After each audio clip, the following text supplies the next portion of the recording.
Hello hello hello hello hello guys, welcome to another story time video. अब तुम में से बहुत सारे लोग बोल रहे होंगे कि एक सेकंड, एक और स्टोरी टाइम वीडियो? तूने जो आज से 3 महीने पहले स्टोरी टाइम वीडियो डाली थी उसमें तूने बोल दिया था कि वो तेरे चैनल की शायद लास्ट स्टोरी टाइम वीडियो होने वाली है। तो अब ये नई वीडियो कैसे? मैंने पिछले 4 साल में 40 से ज्यादा स्टोरी टाइम वीडियोस बना के मेरी जिंदगी के जितने भी अच्छे अच्छे इंसिडेंट हुए हैं मैंने ऑलरेडी सारे तुम्हें सुना दिए। बट डज दैट मीन मैं अपने चैनल की सबसे पॉपुलर सीरीज को बंद कर दूंगा? नहीं। तो अब से जब जब मेरे पास मेरी खुद की इंटरेस्टिंग स्टोरीज नहीं होंगी, मैं सुनाने वाला हूं तुम लोगों की स्टोरीज। जी हाँ, नेक्स्ट स्टोरी टाइम वीडियो तुम्हारे ऊपर हो सकती है एंड तुम खुद भी हो सकते हो उस वीडियो में। कैसे वो मैं बताऊंगा तुम्हें वीडियो के एंड में, वरना तुम वीडियो देखोगे नहीं। इसी बात पे इंट्रो लगाओ भाई। तो ये बात है उस जमाने की। बदल लो भाई बदल लो, 3 साल हो गए, अब तो इंट्रो बदल लो। नहीं। Story time.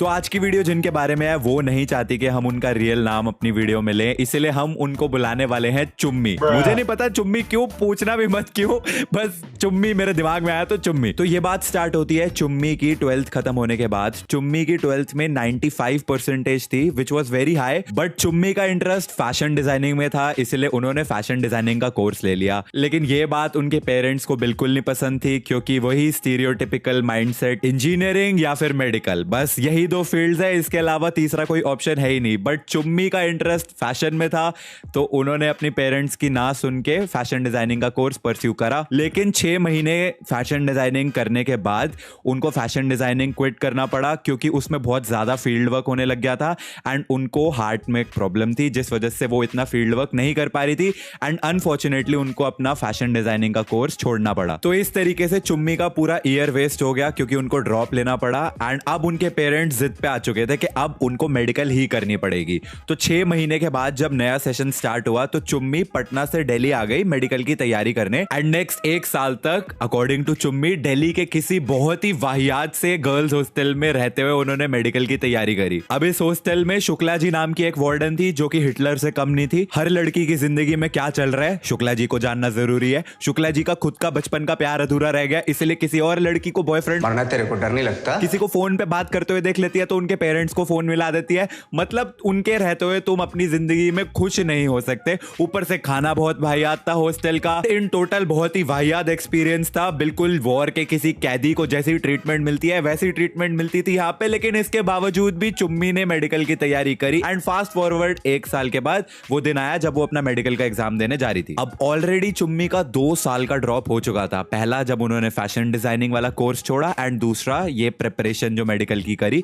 तो 2 साल के ड्रॉप के बाद अब वो फाइनली पेपर देने जाती हैं and sadly for her paper इतना अच्छा नहीं होता उनका। उन्होंने जितने क्वेश्चंस अटेम्प्ट करे उसके अकॉर्डिंगली उन्होंने काफी अच्छा स्कोर करा, लेकिन कम स्पीड होने की वजह से वो ज्यादा क्वेश्चंस अटेम्प्ट नहीं कर पाती और नीट में 3 घंटे में तुम्हें 180 क्वेश्चंस अटेम्प्ट करने पड़ते हैं।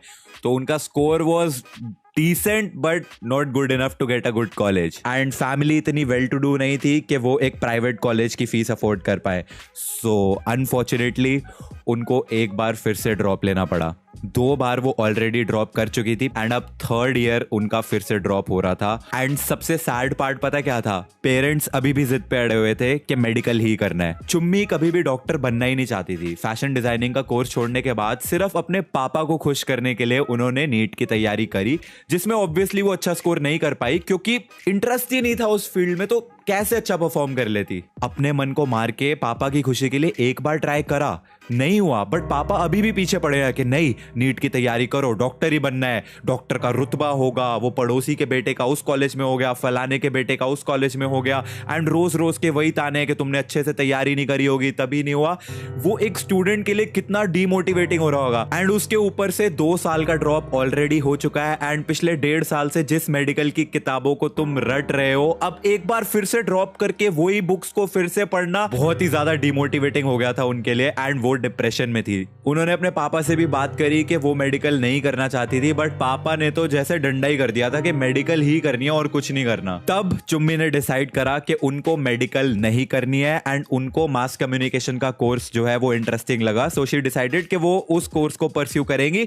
बट उनके पेरेंट्स के सर पे तो मेडिकल डॉक्टर का फितूर चढ़ा हुआ है, तो उनकी सपोर्ट तो उनको नहीं मिलने वाली, तो जो भी करना है चुम्मी को अब छुप छुप के अपने पेरेंट्स से करना पड़ेगा। तो चुम्मी ने क्या करा, उन्होंने अमेज़न से जितनी भी बुक्स उनको मास कम्युनिकेशन की तैयारी के लिए चाहिए थी वो सब मंगवा ली, और अपने पापा के सामने वो बिल्कुल ऐसे प्रिटेंड करती थी कि वो मेडिकल ही पढ़ रही है, लेकिन अपनी मेडिकल की बुक्स के नीचे उन्होंने अपनी मास कम्युनिकेशन की किताबें छुपा रखी होती थी। जैसे ही पापा जाते थे, मेडिकल की किताब साइड एंड मास कम्युनिकेशन की किताब ऊपर। एंड अगले 1 साल तक चुम्मी इसी तरीके से छुप छुप के अपने पेरेंट्स से मास कम्युनिकेशन की तैयारी करती रही। 1 साल निकल गया एंड एग्जामिनेशन की डेट्स वगैरह आ गई, पर चुम्मी की किस्मत इतनी ज्यादा बुरी कि जिस दिन मास कम्युनिकेशन का पेपर होना था उनका, सेम डे पे नीट का एग्जाम, सेम टाइम पे। मतलब किसी की किस्मत कितनी ही ज्यादा बुरी हो सकती है, बट चुम्मी की थी।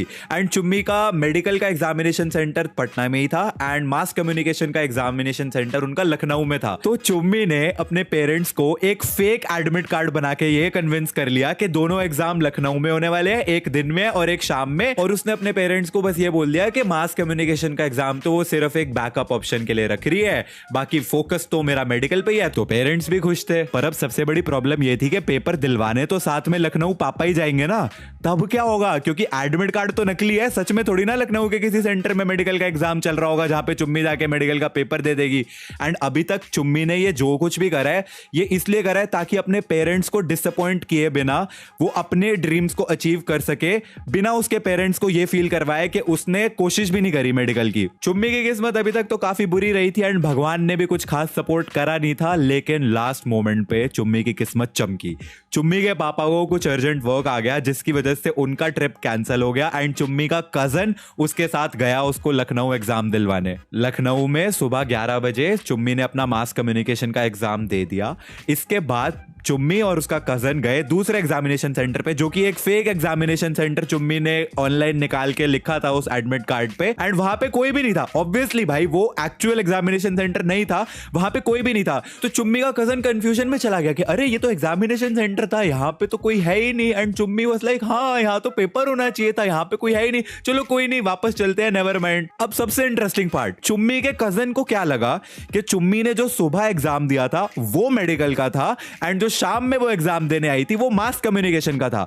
तो अकॉर्डिंग टू हर कजन उसने मेडिकल का एग्जाम तो दे दिया है पर मास कम्युनिकेशन वाला उसका नहीं हुआ। चुम्मी की किस्मत दूसरी बार चमक गई, तो उसने अपने कजन को बड़े प्यार से बोला कि भैया आप ना पापा को मत बताना कि मास कॉम वाला एग्जाम नहीं दिया है, वरना वो बेचारे सोचेंगे कि एवी एप्लीकेशन फॉर्म पे पैसे वेस्ट हो गए हैं। उसका कजन भी चिल था, वो भी मान गया एंड सब कुछ एकदम सॉर्ट हो गया। चुम्मी वापस अपने घर आ गई। 3 महीने बाद रिजल्ट आया, मेडिकल का रिजल्ट आया एंड ऑब्वियसली मेडिकल का पेपर नहीं दिया था, तो चुम्मी ने अब अपना रिजल्ट भी फेक करके अपने पेरेंट्स को दिखा दिया कि 1 लाख रैंक आई है। तो ऑब्वियसली 1 लाख रैंक पे तो कोई भी कॉलेज नहीं मिलने वाला नीट में। एंड उसके बाद उनका मास कम्युनिकेशन का रिजल्ट आया जिसमें चुम्मी ने टॉप मारा, ऑल ओवर इंडिया रैंक 23 आई चुम्मी की एंड उसको उसके पसंद के कॉलेज में एडमिशन भी मिल गई। एंड अभी 3 साल हो चुके हैं, उसके पेरेंट्स को आज तक ये बात नहीं पता कि उसने कभी मेडिकल की तैयारी करी नहीं थी। उनको डिसअपॉइंट किए बिना चुम्मी ने अपने खुद के ड्रीम्स को भी अचीव कर दिया एंड आज उसके पेरेंट्स भी खुश है क्योंकि चुम्मी इज नाउ वर्किंग, वो अर्न भी कर रही है। लेकिन फिर भी अपने पेरेंट्स को दुखी नहीं करना चाहती थी वो, इसीलिए चुम्मी ने इस वीडियो में अपना नाम बताने से मेरे को मना करा। ऑनेस्टली गाइस, जब मैंने ये स्टोरी पढ़ी थी ना, आई वाज सो इंस्पायर्ड कि यार अपने ड्रीम्स को अचीव करने के लिए कोई किस लेवल तक जा सकता है। मतलब बहुत आसान है ये बोल देना कि यार मेरी तो जिंदगी में कुछ सही नहीं होता, ये नहीं होता, वो नहीं होता, but to fight for your dreams, वो भी इतनी कम एज पे अपने पेरेंट्स को दुखी किए बिना उनको भी खुश रखते हुए, I think that is commendable. ये स्टोरी एक बहुत ही अच्छा मैसेज भी थी और बहुत अच्छा इंस्पिरेशन भी दे सकती है आप सभी को। असली अकाउंट से आ रहे संदीप महेश्वरी। अभी आते हैं इस बात पे कि how you could be responsible for the next story time video and आप खुद भी आ सकते हो उस वीडियो में। कैसे? अभी ये वीडियो लाइव जब होगी तब मैं एक कम्युनिटी पोस्ट डाल दूंगा, वहां पे आप लोगों ने अपनी स्टोरीज शेयर करनी है एंड एंड में आपने अपना इंस्टाग्राम का हैंडल भी लिख देना है, ठीक है? उसके बाद मैं आपकी स्टोरीज पढ़ूंगा एंड इफ आई थिंक आपकी स्टोरी इंटरेस्टिंग इनफ है अगली वीडियो बनाने के लिए, तो I will contact you on Instagram and उसके बाद we'll do a personal interview type thing. वो बात की बातें हैं। सो या कम्युनिटी पोस्ट में अपनी स्टोरी शेयर कर देना एंड इंस्टाग्राम पे मेरे को फॉलो भी कर लेना। बहुत बेशर्म हूं मैं, इंस्टाग्राम का सस्ता शाउट आउट भी हो गया। Anyways, I hope you guys enjoyed this video. I definitely did. Make sure to like it. and I will be back with another video, more story time videos. Thanks for watching. Goodbye to the people who loved me. Goodbye to the people who trusted me. Goodbye to everybody.